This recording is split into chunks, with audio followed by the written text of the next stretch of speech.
오늘 주시는 하나님 말씀은 구약성경 잠언 10장 18절부터 32절까지의 말씀입니다.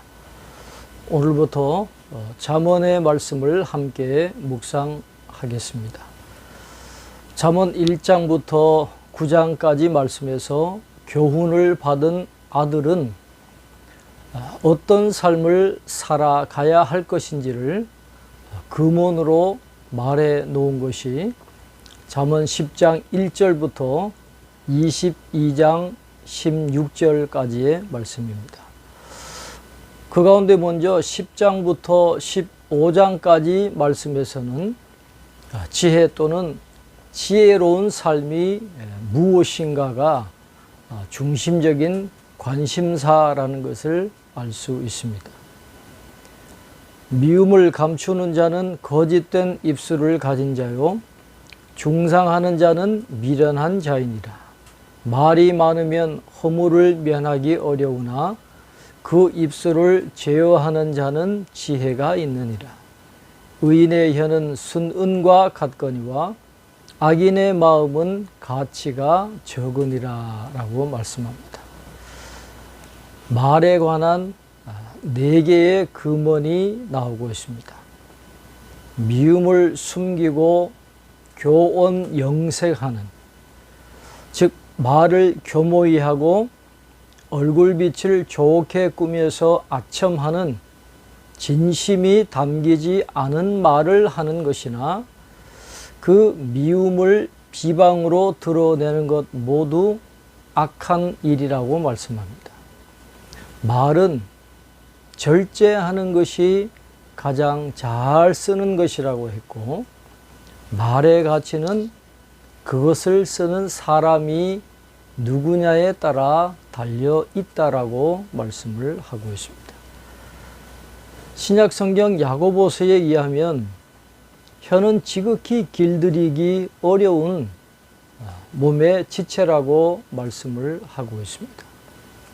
하나님의 말씀이 우리 안에 있어서 그 말씀이 우리의 혀를 주장할 수 있도록 훈련을 거듭하는 것이 생명의 길임을 다시 한번 생각하게 됩니다.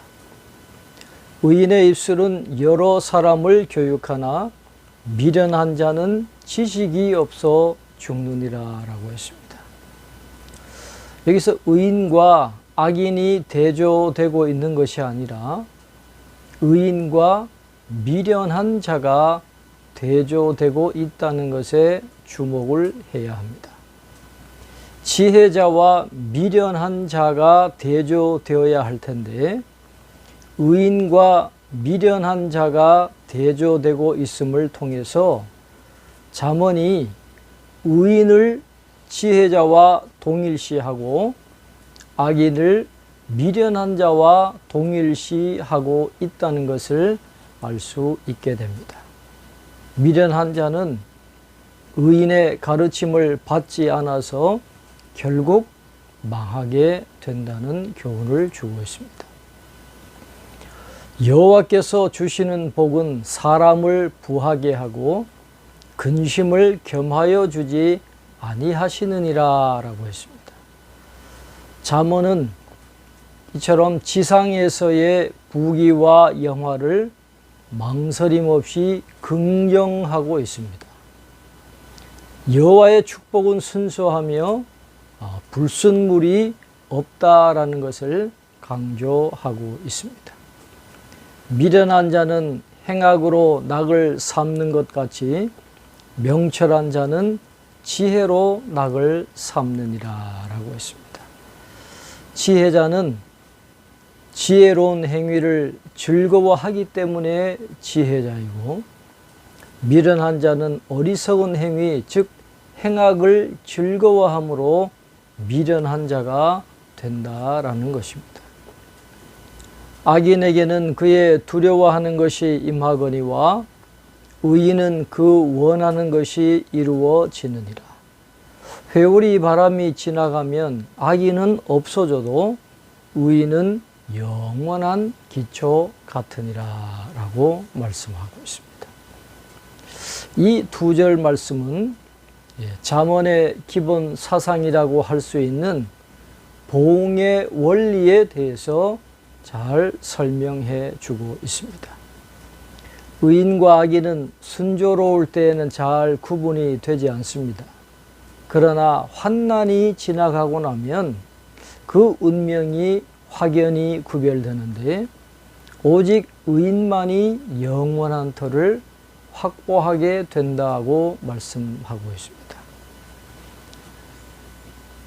게으른 자는 그 부리는 사람에게 마치 이의 식초 같고 눈의 연기 같으니라 라고 했습니다. 게으른 자는 자신에게 해를 끼칠 뿐 아니라 고용주에게도 큰 골칫거리가 되고 마는 것입니다.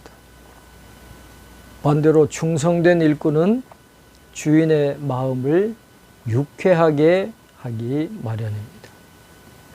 예수님이 말씀하신 한 달란트 받은 자처럼 살지 않도록 하나님께서 주신 사명을 잘 감당해야 되겠다는 마음을 다시 한번 갖게 됩니다.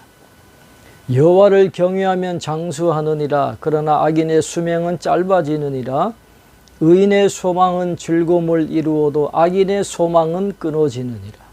여호와의 도가 정직한 자에게는 산성이요 행악하는 자에게는 멸망이니라. 의인은 영영이 이동되지 아니하여도 악인은 땅에 거하지 못하게 되느니라 라고 했습니다. 다시 원리적인 교훈으로 돌아갑니다. 보응의 원리를 설파하는 네 가지 금언이 등장하고 있습니다. 이 교훈이 자주 등장하고 있다라고 하는 것은 보응의 원리가 잠언의 기초 사상이라는 것을 알게 해 줍니다.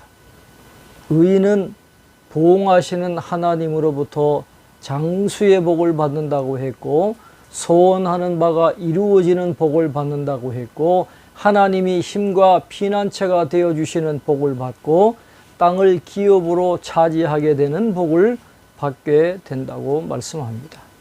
그러나 악인은 그 반대입니다. 모든 결과에 있어서 의인과 반대의 것을 받게 됩니다. 단명하고 좌절하고 파멸하고 퇴출당하는 이런 보응을 받게 되는 것입니다.